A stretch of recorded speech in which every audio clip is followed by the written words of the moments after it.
People often search for a symbol to act as a beacon of hope in times of darkness. In classic stories, this might be the lighthouse on the vast ocean or the spring leaves at the end of a cold winter. In the Iranian culture, the fire jumping festival celebrated on the eve of every new year represents the hope for future enlightenment. The Hunger Games' Katniss Everdeen, also known as the Girl on Fire, similarly represented a beacon of hope for her fellow citizens. But for me, the Hunger Games movies themselves represents my beacon of hope. Growing up with a family that valued safety more than anything, I was constantly under my parents' strict, precise rules. Once dinner time came around, it meant no phones, no arguing, and usually no television except the news. Common forms of entertainment from movies to TV shows were never discussed. The main topic my father and I would talk about was politics. If I tried to steer the conversation towards a topic I enjoyed, such as cinema or pop culture, I was immediately shut down. As my immigrant parents sacrificed so much to give me a good education and a life they've always dreamt of me having, I believe I need to accomplish twice as much as what they expect from me. To say the least, I felt extreme pressure as a first-generation child of immigrants, always reminding myself that I must make them proud. When I did manage to acquire free time, I found my escape in the world of film. After watching a great movie, I have a tendency to read about the cast, watch behind-the-scenes clips, and knowing all the details of the film. My favorite movie? Simple. It's The Hunger Games. The reason it's my favorite movie is because Katniss Everdeen taught me that no matter who you are or where you come from, you have the power to change the world.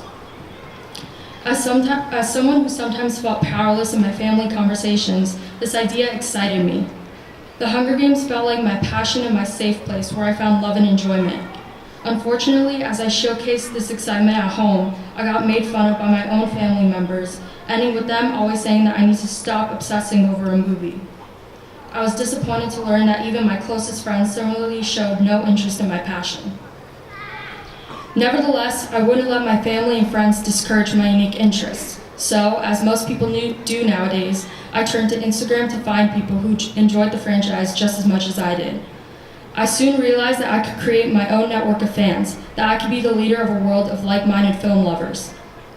So, I created a fan page on Instagram. I posted daily updates on the cast, I uploaded at least 5 times a day, and I led conversations about the upcoming releases with people who loved cinema just as much as me. At the age of 14, I felt proud to have hit 40,000 followers in the span of just a few months. I had no idea what I was doing, but people enjoyed what I posted, and they enjoyed what I had to say. My feed received so much attention that I was invited by Lionsgate themselves to the world premiere of Mockingjay Part 2, and I got interviewed by MTV at Sony Pictures.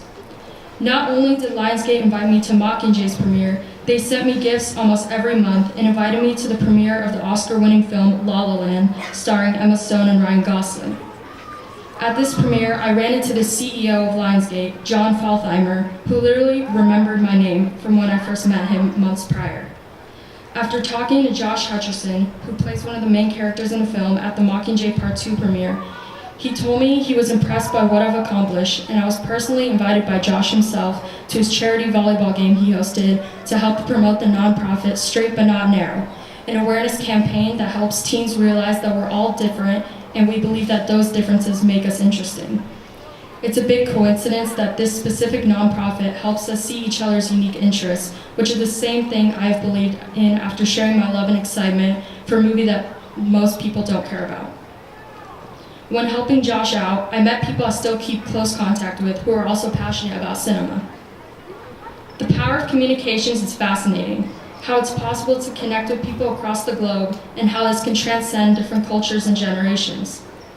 Through this experience, I realized what my calling is. I want to help connect people to find their way into communities, not only in the world of film, but in life in general.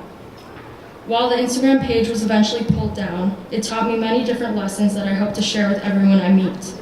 There's nothing wrong with sharing my unique passions with the world.